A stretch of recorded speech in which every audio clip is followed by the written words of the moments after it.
Hello everyone, this is the Student of Rhythm. I've decided to post videos of me talking on this channel. Mostly it's been me playing music of various kinds. You may have noticed that most of the videos up to now have been from my project Omnor, which is a project of fantasy music, dungeon synth, fantasy synth and acoustic. Anyway, it's music of that ilk, and it's thematically focused on the Book of Mormon. Surprise, surprise, if you didn't notice that already, that's why I started the project. That's how I named the project.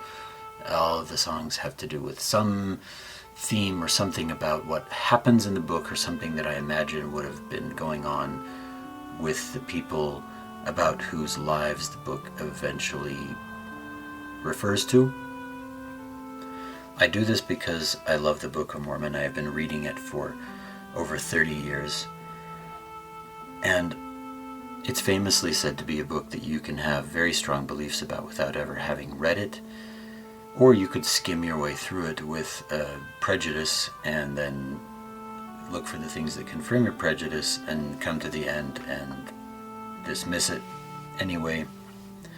Like I said, I've been reading it for over 30 years at all kinds of levels, from a very simplistic level of kind of a traditional treatment of scripture as this is what is written on the page, therefore this is what is, this is, how it was, and that is it. And I've dug deep down into it, and I've learned to read it with a lot more of a critical eye, a lot more of a source critical imagination. And it has rewarded this reading. It has rewarded digging and poking and taking apart and scrutiny and criticism, and I mean that in the neutral sense. It has continued to reward that over and over again, more and more. There's the famous passage near the end that promises that if you read it and you pray about it, you can know the truth of it. People take that to be kind of a simplistic formula. Read it through once, or just read a few bits of it, say a prayer, and then you'll get some kind of warm, gooey feeling, and from that you'll be able to stake your claim on a knowledge of its truth, and then what? And then what? My conviction has come through years of repeated reading, of noticing the effect that it has on me when I read consistently and when I don't, from continuing to engage it rigorously and paying attention to all that has been discovered and analyzed about it by so many other people more capable and with more resource than I do. So all I want to do now is lay out 3 propositions, assumptions, attitudes, opinions that I see as the core possibilities for where this book came from. People can dismiss it out of prejudice. People can dismiss anything out of prejudice, and then they rob themselves of the opportunity to get acquainted with something that is marvelous and rich and complex. And some people don't want to confront something that is marvelous and rich and complex because that would mean that they would have to spend more mental time and effort on something they're not willing to spend the mental time and effort on, and they would rather just dismiss it. So people will dismiss it in ways that are very lazy. And so I've got 3, I don't know what to call them, assumptions, opinions, convictions, ideas, proposals, propositions. You'll notice that these are all Latinate words, and when it comes to the part of English vocabulary that isn't homegrown, I have to work hard to get the words right. So here's 3 ideas that I see as the 3 core ideas about where the Book of Mormon came from. Number 1, the Book of Mormon is a creation of Joseph Smith's ego, his conscious imagination. Whatever the details may be of how he did it, and I could kind of subdivide this into a naive version and a sophisticated version. In the naive version, we take the pronouncements in the book, sermons and narratives at face value. It's basically the way of just reading what's on the page is what he meant to say, kind of in this simplistic way that people read the Bible. The Bible says, the Book of Mormon says. And so Joseph wrote this because he wanted to make himself the leader of a cult. He wanted to take his message to the world somehow, and this was the vehicle through which he chose to do it. It does raise all kinds of questions as to why, and in particular why he chose this framing device.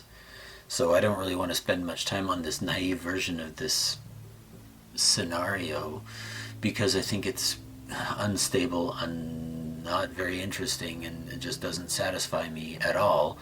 Again, having read the Book of Mormon for 30 years and come to an appreciation of its complexity and the coherence of its meta-narrative, if you want to talk about Joseph being aware of this and putting this into his creation, then I'm going to be more curious about what you have to say and more willing to listen, because I'd really like to know how people can explain that.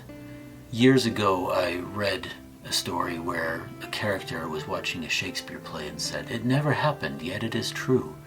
And at the time it shook me, because I thought, what if the Book of Mormon proves to not have any basis in things that actually happened?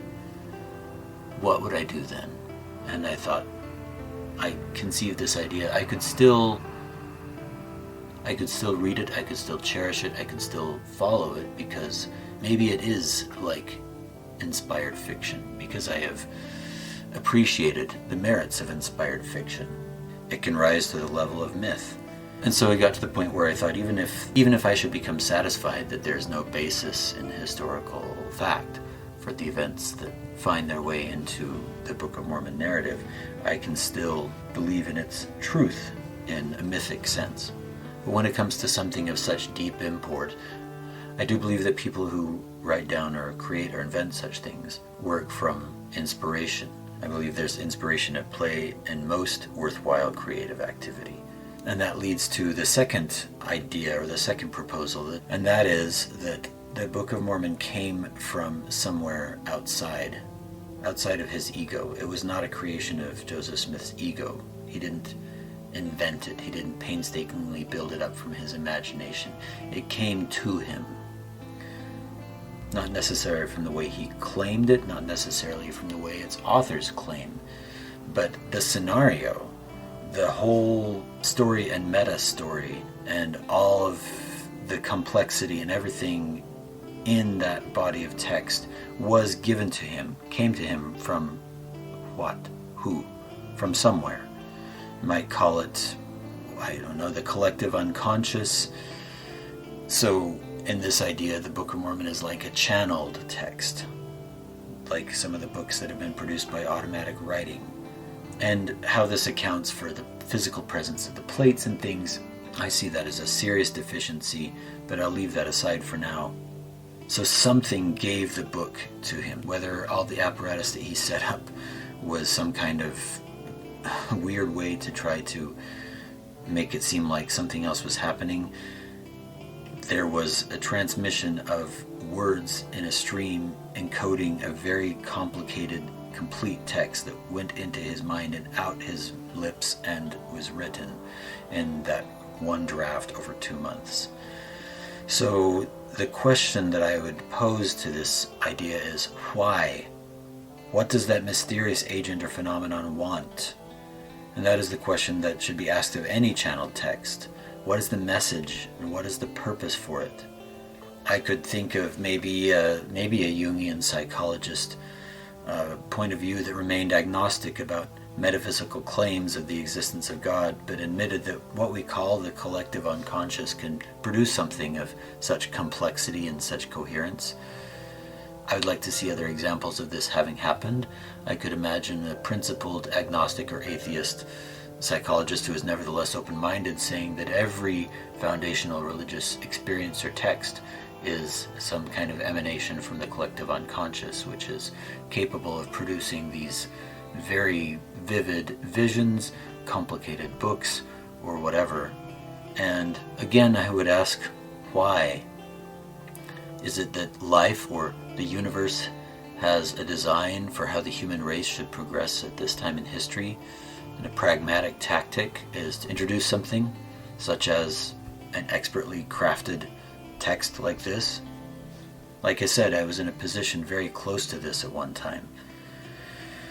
So, if you're going to take the Book of Mormon seriously and not dismiss it, if you're going to really confront it, and if you want to keep to an agnostic or naturalistic explanation for it, I would see this as most plausible. I would think this would be something that I'd like to hear other people try to propose some hypotheses. If there's anybody out there who is plowing that field, again, that sort of explanation of origin would have to apply to any religious experience and any founding religious text or tradition, where I got to the point where I was willing to stick with it, even if it turned out to be this. I was to the point where it had been through deconstruction of all kinds of things, and I had serious doubts even about the existence of God at all. So if it was simply the phenomenon of the human unconscious pursuing some kind of grand evolutionary program whose complexity the evolutionary scientists had yet to appreciate, I kind of got to the point where I thought, well, hell with it. Why don't I just act as if this were God anyway, since this is clearly something of greater advancement and understanding? And then I reflected on the theology that I was raised in anyway, which is essentially that God and humanity are made of the same stuff, and God is the supreme intelligence that is most advanced, more advanced than everybody else, and has the greatest wisdom and knowledge and the highest perspective over everything. So I thought, well, okay. So the second idea that I've laid out kind of bled into or flowed into number 3, and that is where I plant my feet and my flag now, and that is that the Book of Mormon is a translation done by divine intervention of text written by prophets, mostly between the 6th century BC and the 4th AD, written by real men on real metal plates in response to their understanding of things that really happened, sometimes their own reports of their own experience, and sometimes their understanding and their treatment of the sources that they would be working with, which would be in turn filtered through the experience, expectations, purposes, biases of those who wrote those sources down. So yeah, at several levels there are questions to be asked, and to take it seriously for what it claims to be, I realized did not in the least mean just unquestioningly reading what was on the page, taking it at face value and saying, that Book of Mormon says it's on the page, that's how it is, end of story. That would be to do it a disservice.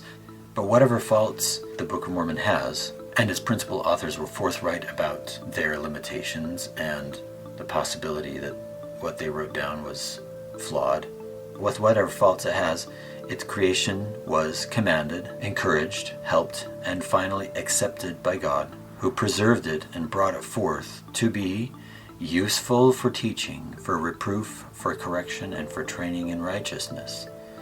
So whatever the faults of the mortal men who wrote it, whatever their limitations, whatever errors or mistakes crept in through the multi-layered process of this text coming to us, it is theopneustos. And this puts what I see as some hard limits on how far you can go in questioning the reliability of its authors. In other words, we are free and should question their limits of perception and cognition and their biases, but it does not give us the right to cast aspersions on their basic character, and I will have more to say about that later. So that's all I have for now. Read it, it's good, it's true. Read it. Listen to my music if you want. Listen to my music while you read it. You won't find other music written about the Book of Mormon that sounds quite like this. I'm pretty sure I can guarantee you that. Thank you for listening and maybe watching, though there's not much to watch yet. Which of these views of the origin of the Book of Mormon do you subscribe to, and why? Please let me know in a comment, and feel free to elaborate on your particular understanding if you like, and I will talk to you later.